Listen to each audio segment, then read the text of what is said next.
Welcome to KCP TV.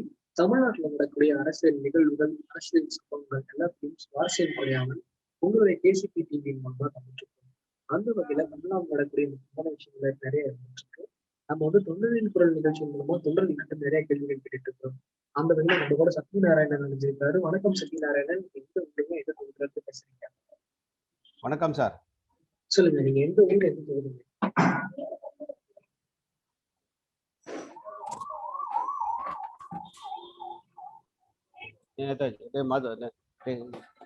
Sir, நான் மறைமலை நகர், செங்கல்பட்டு தொகுதி sir, Chengalpattu மாவட்டம். சில கேள்விகள் பொதுவா நம்ம தொண்டர்கள் கேட்கிறோம். அந்த வகையில கேட்கக்கூடிய முதல் கேள்வி, பாஜக அதிமுக கூட்டணி பத்தி நீங்க என்ன நினைக்கிறீங்க? இந்த கூட்டணி ஏற்புடைய கூட்டணியா இருக்கா? பாஜக அதிமுக கூட்டணி ஏற்புடைய கூட்டணி அல்ல, அது ஒரு பொருந்தா கூட்டணி. அந்த கூட்டணி ஏற்பட்டால் இழப்பு அதிமுகவை தவிர பாஜக ஏற்பட்டால் லாபமாக ஒன்றாக இருக்கலாமே தவிர அதிமுகவுக்கு நஷ்டம்தான் ஏற்படுமே தவிர அதிமுக எந்த விதத்திலும் இது ஏற்புடைய கூட்டணியே அல்ல.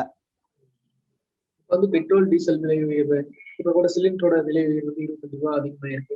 கிட்டத்தட்ட இந்த மந்த்ல மட்டுமே ஒரு 100 ரூபாய் வந்து அதிகமா இருக்கு அப்படிங்கிற மாதிரி தகவல்லாம் வந்துருக்கு. ஆனா அதிமுக பாஜக கூட்டணி தான் இருக்குது. மத்திய அரசு எதிர்த்து ஏன் தமிழக அரசு வந்து எதிர்ப்பு கொடுக்கறது? அதுக்கு காரணம் சொன்னா, இன்னைக்கு இருக்கிற ஆட்சியாளர்களுக்கு இருக்கிற பயம்தான் காரணம். ஏனென்று சொன்னால், இன்று கடந்த 4 ஆண்டுகளாக இந்த ஆட்சியாளர்கள் செய்த பல்வேறு தவறுகள், பல்வேறு குளறுபடிகள், இந்த நிர்வாகத்திலே செய்த ஊழல்களை வைத்து பாஜக மத்திய அரசு தன்னை மிரட்டுமோ, தன் மீது ஏதாவது நடவடிக்கை பாயுமோ என்ற அச்சத்தின் காரணமாக மத்திய அரசை எதிர்க்கிறதுக்கான, இல்ல மத்திய அரசு கிட்ட துணிந்து தமிழகத்தினுடைய நலனை மீட்டெடுக்கிறதுக்கான எந்த விதமான முன்னெடுப்பும் எடுக்காததற்கு அதுதான் அடிப்படை காரணம் என்று நான் நினைக்கிறேன்.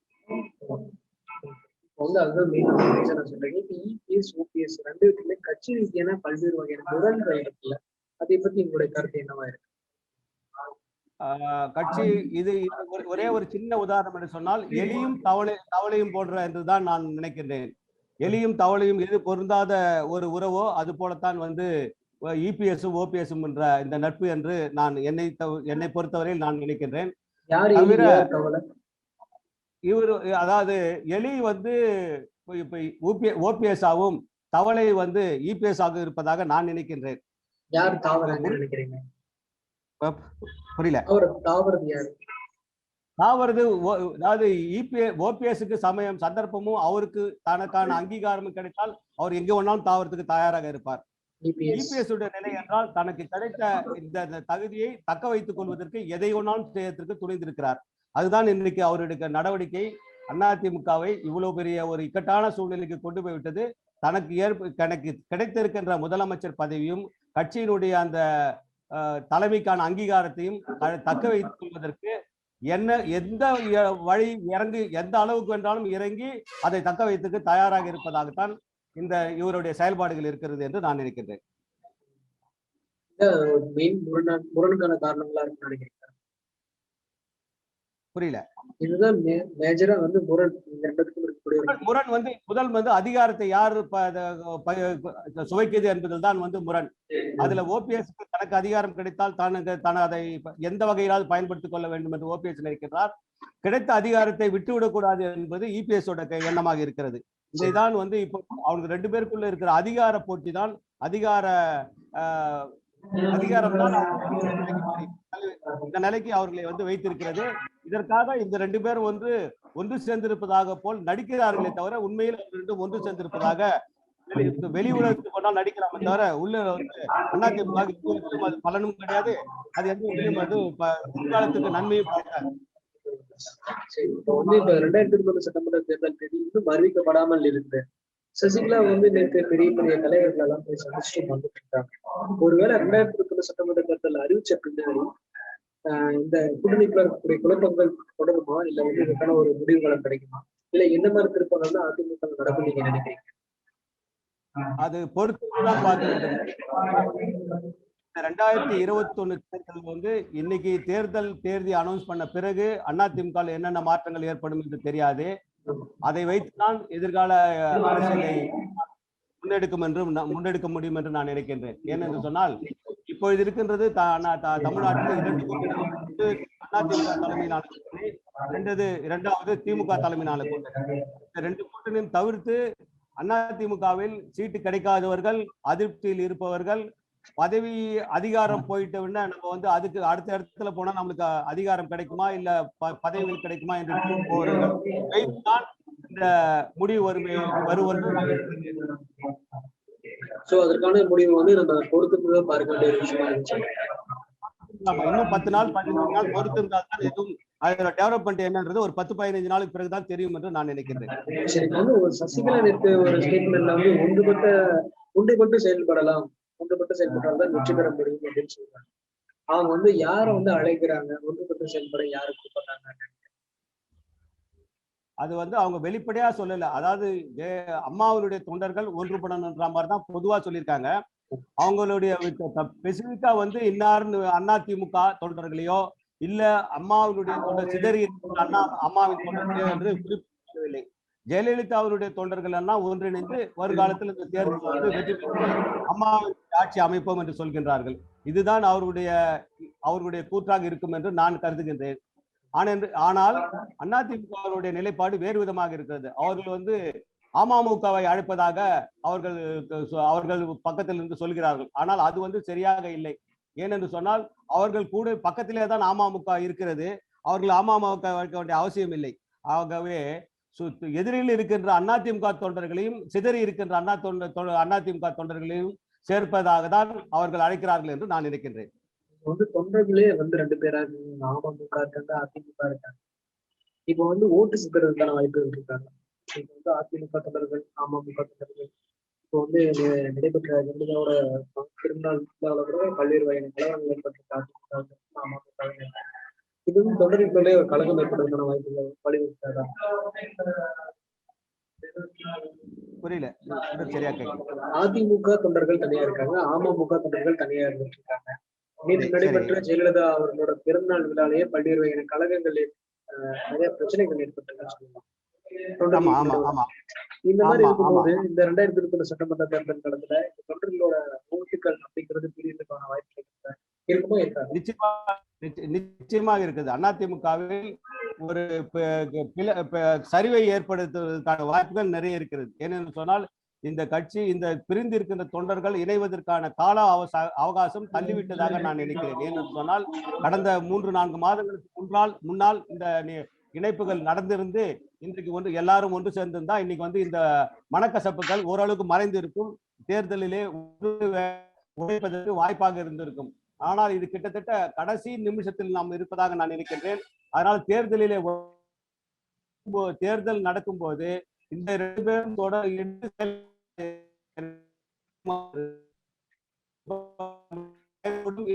என்பது தேர்தல் நாம் தெளிவாக நான் நினைக்கிறேன். மீண்டும் ஒரு முறை பதிவு பண்ணுங்க. குமார், அதாவது அனைத்து அதிமுகவும் அமமுகவும் தவிர பிரிந்திருக்கின்ற கேசிபி போன்ற தலைமையிலான அதிமுக உண்மையான விசுவாசமான அதிமுக தொண்டர்களும் இணைப்பதற்கான நடவடிக்கையை இன்றைக்கு தலைமையிலே இருக்கின்றவர் எடுக்க தவறிவிட்டார்கள், இல்ல காலம் தாழ்த்தி விட்டார்கள். அதனுடைய விளைவாக இன்னும் இந்த காலம் கழித்து இவர்கள் இந்த இணைப்பை செய்தால் அது எந்த அளவுக்கு அதிமுக பலன் அளிக்கும் என்று எனக்கு ஒரு சந்தேகம் இருக்கின்றது. அந்த சந்தேகம் எனக்கு வெற்றி வாய்ப்பை பாதிக்கும் என்று நான் நினைக்கின்றேன். ஒன்றுபட்டு செயல்படுவதற்கான கால அவகாசம் மிக குறைவாக இருப்பதால் நாம் தேர்தலிலே அதனுடைய பலனை சுவைக்க முடியாது என்று நான் நினைக்கின்றேன். அது முடியுமா முடியாதா என்பது தேர்தல் முடிவுக்கு பிறகுதான் அது தெரியும் என்று என்னுடைய கருத்து. இப்ப ஒன்றுபட்ட அதிமுக அமைந்தால் வெற்றி பெறலாம் அப்படிங்கிறது அதிமுகவா இருக்கட்டும் அமமுக தொண்டர்களோட வேண்டுகோள் என்னன்னா ஒன்றுபட்ட அதிமுக அமைந்தால் மட்டுமே வெற்றி பெற முடியும் 2020 சட்டமன்ற தேர்தல் காலத்துல அப்படின்னு சொல்றாங்க. அதை பத்தி உங்களோட நிலைப்பாடு? இப்போ நான் இந்த அண்ணன் கேசிபி அவர்களுடைய ஜூம் மீட்டிங்ல கிட்டத்தட்ட அவர் 74 மீட்டிங் நடத்திருக்காரு. 74 மீட்டிங்ல குறைஞ்சபட்சம் 50 மீட்டிங்காவது நான் பார்வையாளராக பேசுகின்றவர்களுடைய பேச்சை நான் கேட்டிருக்கின்றேன். கலந்து பேசுவதற்கு வாய்ப்புகள் எனக்கு பார்வையாளராக கலந்து கொண்டு கிட்டத்தட்ட ஜூம் மீட்டிங்கிலே பார்வையாளருடைய கருத்தை நான் கேட்டிருக்கின்றேன். பெரும்பாலானோர கருத்து எதுவாக இருக்கிறது என்றால் ஒன்றுபட்ட அதிமுக தான் இந்த தேர்தலை வெற்றி பெறும் என்று அவர்கள் தெளிவாக சொல்கின்றார்கள். அது சென்னையில் ஆரம்பித்து கன்னியாகுமரி வரைக்கும், திருவாரூர், கும்பகோணத்தில் ஆரம்பித்து கோயம்புத்தூர் வரைக்கும் இருக்கின்ற தமிழகத்தினுடைய ஒட்டுமொத்த எதுவாக இருக்கிறது என்று சொன்னால் ஒன்றுபட்ட அதிமுக தான் இந்த தேர்தலிலே வெற்றி பெற்று ஆட்சி அமைக்கிறதுக்கான வாய்ப்புகள் இருக்கிறது என்பது அவர்களுடைய அந்த பேச்சிலிருந்து தெரிகிறது. எனவே ஒன்றுபட்ட அதிமுக மட்டும்தான், ஒன்றுபட்ட அதிமுக தொண்டர்கள் மட்டும்தான் இந்த தேர்தலிலே ஒன்றுபட்டு செயல்பட்டால் தான் இந்த ஆட்சி வருங்காலத்தில் 21 தேர்தலில் வெற்றி பெற முடியும் என்பது இந்த இவர்களுடைய பேச்சிலிருந்து தெரிய வருகிறது. ஆனால் தலைமையிலே இருக்கின்றவர்கள் கருத்து ஏதாக இருக்கிறது என்றால், பணத்தை வைத்து, அதிகாரத்தை வைத்து பாஜகவினுடைய தயவால் நாம் ஆட்சி அமைத்து விடுவோம் என்று எண்ணுகிறார்கள். அது பகல் கனவாகத்தான் முடியும் என்று நான் நினைக்கின்றேன். தொண்டர்களால் தலைமை தேர்ந்தெடுக்கப்பட வேண்டும் அப்படின்னு அதிமுக பயிலாக. ஆமா, அதை பத்தி நீங்க நிச்சயமாக அனைத்து இந்திய அண்ணா திராவிட முன்னேற்ற கழகத்தின் புரட்சித் தலைவர் எம்ஜிஆர் ஏற்படுத்திய சட்டப்படி ஒன்றுபட்ட அதிமுக தான் தலைமைக்கு தொண்டர்களால் மட்டும்தான் பொதுச் செயலாளர் தேர்ந்தெடுக்க வேண்டும் என்ற அந்த விதியை இவர்கள் மாற்றியதே மிகப்பெரிய தவறு. அதன்படி தேர்தலுக்கு பிறகு ஒன்றுபட்ட அதிமுக சேர்ந்து தொண்டர்களால் ஒரு பொதுச் செயலாளர் தேர்ந்தெடுத்தால் இந்த கட்சியை வழிநடத்த வேண்டும். அப்பொழுதுதான் எம்ஜிஆர் புரட்சித் தலைவருடைய கனவும் அம்மாவுடைய கனவும் நிறைவேறும். அதுதான் தொண்டர்கள், பெரும்பாலான தொண்டர்களுடைய கருத்தாக இருக்கிறது. தற்போது இருக்கக்கூடிய அதிமுக நிலைப்பாடு என்னவா இருக்கு? புரியுங்க. தற்போது இருக்கக்கூடிய அதிமுக என்ன நிலைப்பாட்டுல இருக்காங்க? அடுத்த கட்ட நகர்வு என்னவா இருக்கின்ற அதிமுக இந்த தேர்தலில் நாம் தோல்வியுற்றாலும் கட்சி நம் கையில் இருந்தால் போதும் என்று இபிஎஸ் நினைக்கிறார் என்று தோன்றுகிறது. ஏனென்று சொன்னால் அவர் தேர்தல் வெற்றியை பற்றி கவலைப்படுவதாக தெரியவில்லை. கட்சி தோற்றுவிட்டாலும் பரவாயில்லை, எதிர்காலத்திலே கட்சி கையில் இருந்தால் போதும் என்ற எண்ணத்தில் தான், அதாவது அரவணைக்கு செல்ல வேண்டும் என்று கூட அரவணைக்காமல் வெட்டி விட்டு செல்கிறார் என்று நினைக்க தோன்றுகிறது. இதுதான் இன்றைக்கு இருக்கிற ஆட்சியாளருடைய மனநிலையாக இருக்கிறது. பெரும்பாலும் இபிஎஸ் தான் அப்படி இருக்கார். ஏனென்று சொன்னால் முதல்வர் அதிகாரம் அவர் கையில் இருக்கிறது, துணை இணை ஒருங்கிணைப்பாளர் என்ற பதவி அவர் கையில் இருக்கிறது. அதனாலே கட்சி அவர் கட்டுப்பாட்டிலே கிட்டத்தட்ட கொண்டு வந்து விட்டார். எனவே தேர்தலுக்கு பிறகு முழு கட்சியும் நம் கட்டுப்பாட்டில் வந்துவிடும். அதுக்கு பிறகு ஓபிஎஸ் இருந்தாலும் சரி, இல்லை என்றாலும் சரி, நம் கட்சி நம்ம கையில் இருக்கும். அதனால் கட்சியை மட்டும் காப்பாற்றிக் கொண்டால் போதும் என்ற நிலையில் தான் இந்த தேர்தலை நாம் தோற்றாலும் பரவாயில்லை என்ற நிலைப்பாடில் தான் ஒன்றுபட்டு இருப்போம் என்று சொல்பவர்களை கூட உதாசீனப்படுத்தி செயல்படுகிறார் என்று நான் நினைக்கின்றேன். வரக்கூடிய சட்டமன்ற தேர்தலில் அதிமுக வெற்றி பெறுவதற்கான வாய்ப்பு எப்படி அமையும்? எப்படி செஞ்சா வெற்றி பெற முடியும்? எப்படி இருந்தா வெற்றி பெற முடியும்? இன்றைய சூழ்நிலையில் திமுக அணி மிக பலமாக இருக்கிறது. ஒரு காரணம், அவர்களுடைய கூட்டணி கிட்டத்தட்ட இறுதியாகிவிட்டது. இரண்டாவது காரணம், நம்ம 10 வருஷமா ஆட்சியில் இருந்துட்டோம். அதனால மக்கள் மத்தியில் ஒரு அதிருப்தி இருக்கிறது. நம்ம கிட்ட இருக்கிற ஒரு மைனஸ் பாயிண்ட். அதை தாண்டி நமக்கு ஒரு பலமான தலைமை இல்லை. இன்றைக்கு இபிஎஸ் ஆளால் தேர்ந்தெடுக்கப்படுகின்ற உறுப்பினர்களை ஓபிஎஸ் ஆள்கள் காலை வாருவதும், ஓபிஎஸ் ஆல் தேர்ந்தெடுக்கப்படுற வேட்பாளர்களை இபிஎஸ் ஆட்கள் காலை வாருவதும் எதிர்காலத்தில் இந்த தேர்தலை நடத்துவதற்கான சாத்தியக்கூறுகள் நிறைய இருக்கின்றன. அதனால் நாம் வெற்றி பெறுவதற்கான சாத்தியக்கூறுகள் மிக மிக குறைவு. அதுதான் இன்றைய அரசியல் சூழ்நிலையாக நான் கருதுகின்றேன். ஒன்றுபட்ட அதிமுக அமைய வேண்டும் சொல்லிட்டு தேசி பழனிசாமி அவர்கள் பல்வேறு வகையான முன்னெடுப்புகள் எடுக்கிறாரு, பல்வேறு வகையான விஷயங்கள் செஞ்சுட்டு இருக்காரு. அதை பத்தி நினைப்பாங்க. நிச்சயமாக அவர் உண்மையான எம்ஜிஆர் புரட்சி தலைவர் தொண்டராக, உண்மையான அதிமுக மேல பற்றுள்ள ஒரு தலைவராக, அதிமுக அம்மா சொன்னபடி 100 ஆண்டுகளுக்கு பின்னாலும் அனைத்து இந்திய அண்ணா திராவிட முன்னேற்ற கழகம் பொதுமக்களுக்கு, ஏழை எளிய மக்களுக்கு சேவை செய்யும் என்ற அந்த எண்ணத்தின் அடிப்படையிலேயே கேசிபி அண்ணன் அவர்கள் மிக தீவிரமாக கழகத்தை ஒன்றிணைக்கவும், கழகத்தினுடைய தலைமையை மீட்டெடுக்கவும், ஒன்றுபட்ட அதிமுகவை செயல்படவும் பல முயற்சிகளை எடுத்து வருகின்றார். ஆனால் இன்றைக்கு இருக்கின்ற ஆட்சியாளர்கள் அதை கொஞ்சம் கூட கண்டுகொள்ளாமல் உதாசீனப்படுத்தியிருக்கின்றார்கள். அதனுடைய பலனை வரும் தேர்தலிலே அவர்கள் நிச்சயமாக அனுபவிப்பார்கள், அதை காணுவார்கள் என்று நான் நினைக்கின்றேன். நீங்க கேசி பழனிசாமி அவர்கள் நடந்த ஜூம் மீட்ல பார்ட்டிசிபேட் பண்றீங்க? நீங்க கேசி பழனிசாமி அவர்கள் நடந்த ஜூம் மீட்டிங்ல கலந்துருக்கீங்களா? நான் 74 மீட்டிங்ல கிட்டத்தட்ட ஒரு 50 மீட்டிங்க்கு மேல பார்வையாளராக கலந்துருக்கிறேன். ஒரு சில மீட்டிங்ல கலந்து கொண்டு பேசியும் இருக்கிறேன். என்னுடைய கருத்துக்களை அந்த மீட்டிங்ல கலந்து பேசி சொல்லியிருக்கேன். என் கருத்தை சொல்லியிருக்கேன். ஒரு தொண்டரின் தலைவனா திரு கே.சி. பழனிசாமி அவங்ககிட்ட நீங்க எதிர்பார்க்கக்கூடிய ஒரு விஷயம் என்னவாயிருக்கும்? இந்த தேர்தலுக்கு முன்னாடி அதற்கான வாய்ப்புகள் இல்லை. தேர்தலுக்கு பிறகு ஒன்றுபட்ட அதிமுக உருவாக்கி ஒரு தொண்டர்களால் தேர்ந்தெடுக்கப்பட்ட ஒரு தலைமையை அவர் நிச்சயமாக ஏற்படுத்தி தருவார். அது சட்டத்தின் மூலமாகவோ அல்லது இருக்கின்ற தேர்தல் சூழ்நிலை மூலமாகவோ அதை நிச்சயமாக அவர் நிறைவேற்றி தருவார். அதன் அடிப்படையில் தான் அண்ணா திராவிட முன்னேற்ற கழகம் எதிர்காலத்திலே செயல்படும் பயணிக்கும் என்று நான் நினைக்கின்றேன். நிகழ்ச்சி நிறைவா ஒரு கேள்வி, தற்போது இருக்கக்கூடிய அரசியல் சூழல் எப்படி இருக்கு, அடுத்த நகர்வு என்னவாயிருக்கு? அதுதான் நான் ஏற்கனவே சொன்னது போல அடுத்த 10-15 நாள் தினங்களுக்கு பிறகுதான் அரசியல் சூழ்நிலை எப்படி போகும் என்று தெரியும் என்று என்னை பொறுத்த வரைக்கும் நான் நினைக்கின்றேன். ஏனென்று சொன்னால் அனைத்து இந்திய அண்ணா திராவிட முன்னேற்ற கழகத்தின் கூட்டணி கிட்டத்தட்ட இன்னும் இறுதி செய்யப்படவில்லை. தேமுதிகவோ இல்ல பாமகவோ இறுதி செய்யப்படாத சூழ்நிலை இருக்கிறது. சசிகலா அவருடைய ஸ்டாண்ட் எப்படி எடுக்க போறாங்கன்றது தெளிவா தெரியாது இருக்கிற சூழ்நிலையில வெறும் தேர்தல் களம் எப்படி அமையும் என்று அடுத்த 10-15 தினங்களுக்கு பிறகுதான் முடிவு தெரியும் என்று நினைக்கின்றேன்.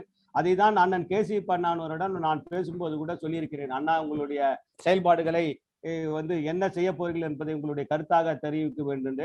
நம்ம இன்னும் 10-20 நாளுக்கு பிறகுதான் நம்ம ஒரு முடிக்கு எடுக்க. இப்ப இருக்கிற சூழ்நிலையில் வரும் தேர்தலுடைய போக்கு எப்படி இருக்கும் என்று என்னால் தெளிவாக சொல்ல முடியவில்லை. அடுத்த 10-15 தினங்களுக்கு பிறகுதான் ஒரு தெளிவான முடிவு தெரியும் என்று நினைக்கின்றேன். ஏனென்று சொன்னால் எந்த கூட்டணியும் இறுதி செய்யப்படவில்லை. சசிகலா அவர்கள் எந்த நிலை எடுப்பார் என்றும் சரியாக தெரியவில்லை. அதன் போக்கை வைத்துத்தான் இந்த தேர்தலுடைய முடிவு இருக்கும் என்று நான் நினைக்கின்றேன். அதனால் அடுத்த 10-15 தினங்களுக்கு வரைக்கும் நாம் வெயிட் பண்ணி பார்த்தால்தான் ஒரு முடிவு தெரியும் என்று நினைக்கின்றேன். இதை நான் என் அருமை அண்ணன் கேசிபி அவருடன் பேசும்போது கூட தொலைபேசியில பேசும்போது சொல்லியிருக்கின்றேன். அவரும் கிட்டத்தட்ட அந்த கருத்தை இன்னும் 10-20 தினங்களுக்கு பிறகுதான் ஏதாவது ஒரு தெளிவான முடிவு தெரியும், அதற்கு பிறகு நம்மளுடைய நடவடிக்கை இருக்கலாம் என்று சொல்லியிருக்கிறார். அவருடைய நடவடிக்கைக்காக நான் காத்து கொண்டு இருக்கிறோம்.